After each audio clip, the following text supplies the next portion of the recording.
Now, in continuing with Masterworks of the Rubin Museum of Art, we really have to divide things up by region, by period, by style, and by subject primarily. And when we look at the religious subject of teachers and traditions, and we look specifically at the Gelug tradition of Tibetan Buddhism, then we have, I think, maybe 10 paintings in the Rubin Museum that are really quite good. Now, they're good for different reasons. Some are just the actual quality of the drawing, the color, the condition, the style. But then others are because of the kind of rarity or because of in one case, the size. So if we look at them, just going from beginning to end, with these 10 that have been selected, we have a Tsongkhapa with an early lineage. It really should properly be a 16th century painting, and it has what we understand to be an early refuge field, and there is even a tree behind Tsongkhapa, who's at the center. And then we have the Madhyamaka, we have a Yogacara lineages on the upper right and left side.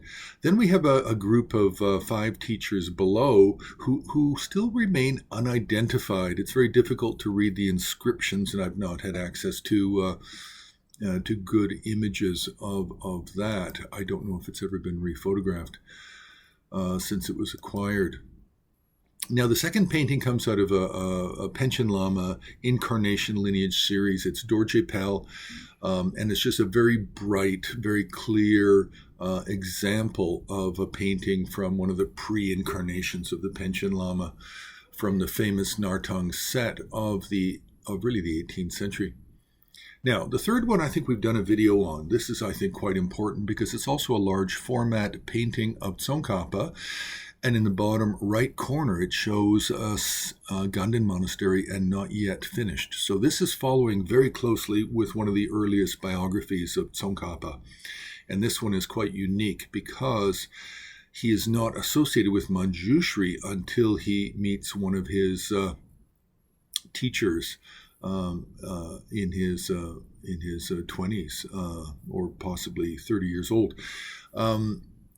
So it's quite an important historical piece with a lot of inscriptions.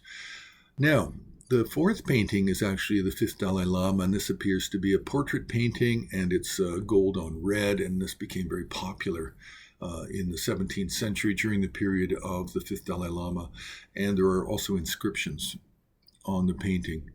Now, the 5th painting is extremely large format, painted in China, and it's of the Demo Rinpoche, and it's most likely the Demo Rinpoche who traveled with the 5th Dalai Lama in the 17th century to visit with the Qianlong Emperor. And this has not only inscriptions on the front, but the entire back is covered with inscriptions. The 6th painting, from my eye, is just completely unusual because it is a true Qianlong period 18th century Beijing painting of the Panchen Lama, 3rd Panchen Lama, and his incarnation lineage and pre-incarnation lineage.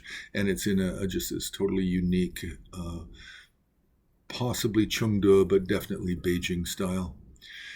The next painting is of, again, it's a Dalai Lama, 5th Dalai Lama, and it comes from a set which appears to be a set depicting all of the pre-incarnations and the incarnations up to the 5th and their life story in surrounding vignettes. And also there are loads of inscriptions detailing the different events. The following painting is actually of Shanta Rakshita, and one would think, oh, this is Nyingma, because he founded the Samye monastery, the first big monastery in Tibet, rather than small temples. And actually, this belongs to the Gelug Lamrim lineage, and it comes from a very, very large set. We've identified others from this set, but this one is very beautiful, kept very well. It was acquired in 1961 in I believe it was in Bombay. So it was in Mumbai in 1961, and it was actually kept in a closet and away from moisture and pests for the next some odd decades. Now, the next painting is has a story to it. It's actually Tsongkhapa again, but it belonged to, it was in Bhutan, and it belonged to the Sikkimese royal family. So it has a bit of provenance to it, a bit of a history, and but it's in very good condition, and the painting quality is very nice in terms of the style. It's got a bit of a mixed style, but it's also quite modern. Now, the final painting is again from a set of Tsongkhapa's life stories, but it's from a very unusual composition where the Tsongkhapa is not placed centrally on the central axis of the vertically rectangular composition, but he's placed to either the right or left side.